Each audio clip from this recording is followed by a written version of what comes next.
ज्ञान से कल्याण जाने और जाने पाओ, और जाने पाओ। कर विचार विवेक जागृत, हृदय हो निष्पाप, हृदय हो निष्पाप। शास्त्र माता, शास्त्र माता, कामधेनु का करे दोहन। हम करें स्वाध्याय आत्मा बनेगी पावन। आँखों में पंचविद स्वाध्याय बतलाई, स्वाध्याय बतलाई। वाचना परिप्रेक्षणा परिवर्तना भाई, परिवर्तना भाई। अनुप्रेक्षा, अनुप्रेक्षा और धर्म कथा सुने जनवैद्य बने वही जो नित करे स्वाध्याय, नित करे स्वाध्याय। ज्ञान का आवरण मिटता निर्जरा शुभ आए, निर्जरा शुभ आए। ज्ञान दर्शन, ज्ञान दर्शन चरण गंगा में नहाए मन। हम करें स्वाध्याय आत्मा बनेगी पावन। आज हम सब जानते हैं कि पर्युषण महापर्व का आज दूसरा दिन किस नाम से आप जानते हैं? स्वाध्याय दिवस के रूप में हम सभी मना रहे हैं। तो आप सब जानते होंगे और बहुत बार आपने सुना होगा कि हमारे जैन धर्म में एक आगम आता है उत्तरायण, और उस उत्तरायण में गौतम स्वामी भगवान महावीर से प्रश्न कर रहे हैं कि भंते सज्जा एनम भंते जीवे किम जनयी। अर्थात गौतम ने पूछा कि प्रभु स्वाध्याय करने से क्या लाभ होता है? तो भगवान महावीर ने उत्तर दिया, सज्जा एनम नानावर नज्जम कम्मम खवे। अर्थात स्वाध्याय करने से ज्ञानावर्णीय कर्म का क्षय होता है। स्वाध्याय का अर्थ अर्थात स्व प्लस अध्याय स्वाध्याय, अपने आप अपने स्वरूप को जानना, अपने स्वरूप अपनी आत्मा को पहचानना स्वाध्याय है, जिससे हम अपने आप को पहचान सके। जिस प्रकार आप सब जानते होंगे कि जैसे कमल होता है और कीचड़ में रहते हुए भी उसमें वह निर्लिप्त रहता है, उस कीचड़ में फंसता नहीं। उसी प्रकार संसार में रहते हुए भी हम उसमें निर्लिप्त रहें, कमल की भांति।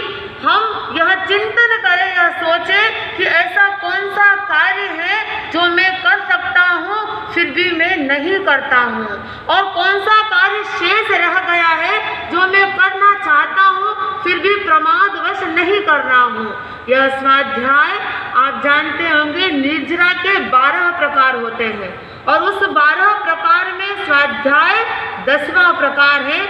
और आगम में भी स्वाध्याय के कितने प्रकार बताए गए, कोई बताएंगे?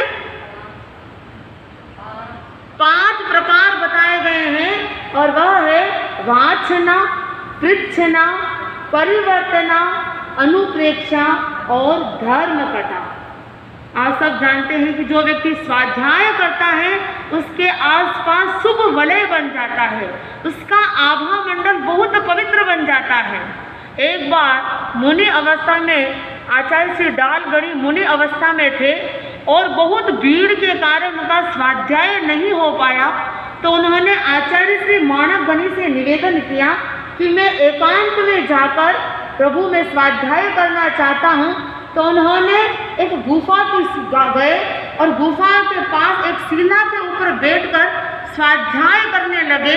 और होता क्या है, थोड़े समय बाद एक चीता के आसपास चारों तरह घुमा, पर उसे मुनि श्री डालगणी जो हमारे सप्तमाचार्य आचार्य श्री डालगणी हुए, उनका वह कुछ नहीं बिगाड़ पाए। तो उसका कारण क्या था कि उस स्वाध्याय के द्वारा उनके चारों तरफ शुभ वलय बन गया था।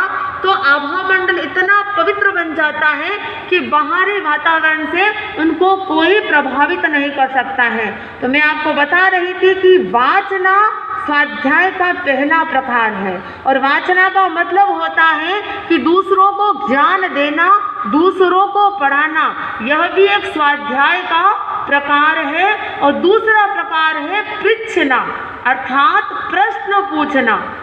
कोई गृहस्थ अगर साधु साध्वियों से प्रश्न पूछते हैं, वह भी स्वाध्याय का प्रकार है। एक दूसरे को प्रश्न पूछते हैं, वह भी स्वाध्याय का प्रकार है। देखिए, दो प्रकार के व्यक्ति होते हैं। एक व्यक्ति ऐसा होता है जो प्रश्न पूछता ही जाता है, पूछता ही जाता है, और दूसरे प्रकार का व्यक्ति वो होता है जो बिल्कुल भी प्रश्न नहीं पूछता है। जो दूसरे प्रकार का व्यक्ति है जो बिल्कुल प्रश्न नहीं पूछता है, उसके भी दो प्रकार हैं। या तो उस व्यक्ति को सब कुछ ज्ञात हो गया इसलिए वह प्रश्न नहीं पूछता है, और या उस व्यक्ति को कुछ भी ज्ञान नहीं है इसलिए प्रश्न नहीं पूछता है।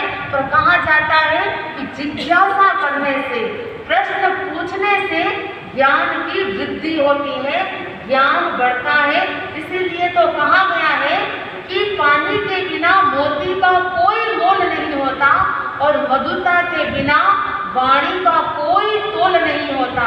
सत्य की यही पहचान है दुनिया में, पढ़े और पूछे बिना जीवन अनमोल नहीं होता, पढ़े और पूछे बिना जीवन अनमोल नहीं होता।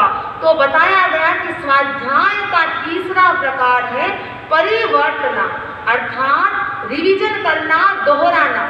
अगर कोई व्यक्ति किसी चीज को कंठस्थ करता है, किसी ने भक्तों पर कंठस्थ किया, और लगातार अगर उस ज्ञान को 6 महीने तक अगर वह नहीं दोहराता है तो वह ज्ञान लुप्त हो जाता है, वह ज्ञान भूल जाता है। अब उसी ज्ञान को लगातार अगर 3 महीने भी लगातार अगर उसका रिवीजन किया जाए, उसको दोहराया जाए, तो वह ज्ञान लंबे समय तक वह भूल नहीं पाता है। तो परिवर्तना का भी अपने आप में बहुत बड़ा महत्व है।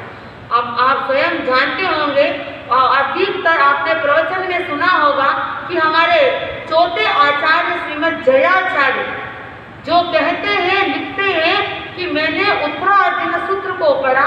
उन्होंने एक बार नहीं पढ़ा, अनेक बार उत्तरार्जुन सूत्र को पढ़ा, और अनेक बार जब पढ़ते तो नए नए अर्थ उनके सामने आते थे। तो नए नए अर्थ उनके सामने कैसे आते थे? क्योंकि एक अक्षर के अनंत पर्याय होते हैं। ऐसा नहीं होता है कि एक अक्षर के एक ही अर्थ होता है, ऐसा नहीं होता। एक अर्थ के अनंत पर्याय अनंत अर्थ हो सकते हैं। एक आचार्य हुए हैं जिन्होंने 8 अक्षर राजानो ददते सौख्यम, इस 8 अक्षर के 8 लाख अर्थ लिखे हैं, और वह कहते हैं कि मैं विद्वान नहीं हूँ। अगर विद्वान होता तो इसके 8 करोड़ और अधिक भी अर्थ हो सकते हैं। तो हम स्वयं चिंतन करें कि हमारा ज्ञानावरणीय कर्म कितना बना हुआ है।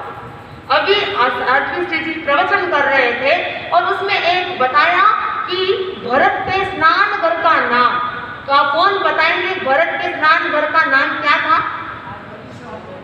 क्या था? बहुत अच्छी बात है कि बहुत ध्यान से आप प्रवचन सुन रहे हैं। अगर इस प्रकार आप प्रवचन सुनते हैं तो आप बहुत ज्ञान को अर्जित कर सकते हैं। आदर्श नगर उनके स्नान घर का नाम था। तो इस प्रकार आप देख स्वाध्याय का तीसरा प्रकार क्या हुआ, अभी क्या बताया, परिवर्तन स्वाध्याय का तीसरा प्रकार है।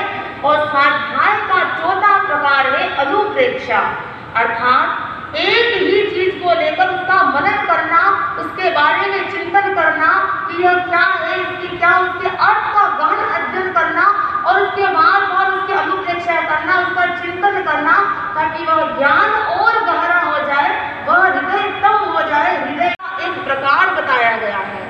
अगर आप सोचते हैं क्यों एक अर्थ, एक शब्द ले लिया और उस शब्द के बारे में आप चिंतन करें कि इसका अर्थ क्या हो सकता है, इसका अर्थ क्या हो सकता है, अगर बार बार यह दिमाग में चल रहा है, यह भी एक स्वाध्याय का प्रकार है। और पांचवा प्रकार है स्वाध्याय का धर्म कथा। और आप सभी अब स्वाध्याय कर रहे हैं। पर्युषण महापर्व के इस आराधना में धर्म कथा अर्थात स्वाध्याय में आप सब लीन हो रहे हैं, प्रवचन सुन रहे हैं। प्रवचन सुनना भी एक स्वाध्याय का प्रकार तो है, पर जब प्रवचन में एकाग्रता नहीं होती है, सुनने में पूरी तन्मयता नहीं होती है, तो वह प्रवचन समझ में नहीं आता है। इसलिए जब हम प्रवचन सुनते हैं तो पूर्ण रूप से एकाग्र बन जाए, इधर उधर हमारा ध्यान नहीं भटके, ताकि हम उस ज्ञान को अर्जित कर सकें। और एक बार ऐसा ही होता है, एक बहू थी और प्रतिदिन वह प्रवचन सुनने जाती, और वहां पर क्या हो रहा था, भगवती सूत्र का वाचन हो रहा था, जिसमें गौतम स्वामी भगवान महावीर से 36,000 प्रश्न करते हैं। उसमें एक बहू बहुत धार्मिक थी और वह रोज प्रवचन श्रवण करने के लिए जाती, और एक दिन उसको कुछ जरूरी कार्य हो गया, इसलिए नहीं जा पाई। तो उसने अपनी सासू माँ से कहा कि माँ, आज का प्रवचन मेरे छूट जाएगा, आप ऐसा करिए कि आज आप प्रवचन में जाइए, मेरे बहुत जरूरी कार्य हो गया है और मैं नहीं जा पा रही हूँ।